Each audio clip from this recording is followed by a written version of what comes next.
গোপালগঞ্জে কারফিউ জারি করা হয়েছে। কারফিউটা হচ্ছে বিশেষ ক্ষমতা আইন 1974-এর সেকশন 24 মোতাবেক এই কারফিউ আরোপ করা হয়। কারফিউ হচ্ছে যে একজন ব্যক্তিকে বাসায় বা জনগোষ্ঠীকে একটা জায়গায় নির্দিষ্ট সময়, মানে যে সময়টা উল্লেখ করবে ওই সময় বাড়ির বাইরে যাতে সে না যায়, আর যদি যেতে হয় শর্ত সাপেক্ষে অনুমতি নিয়ে যাবে।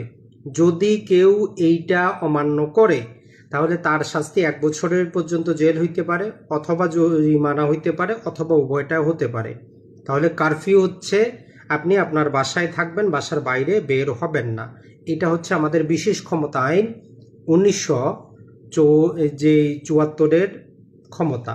এটা কারা প্রয়োগ করে?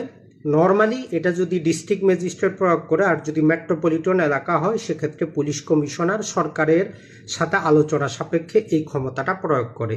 তো চিত্রে যেটা দেখতেছেন আমাদের এটা হচ্ছে বাংলাদেশ পুলিশের কন্ট্রোল রুম, যেখানে স্বরাষ্ট্রমন্ত্রী কন্ট্রোল দেখতেছেন যে সারা দেশে কি হচ্ছে। যেই জেলাগুলোতে ক্যামেরা আছে সেগুলো ইন্টারনেটের সাথে যুক্ত আছে, বিশ্বের যে কোনো জায়গা থেকে কিন্তু অ্যাক্সেস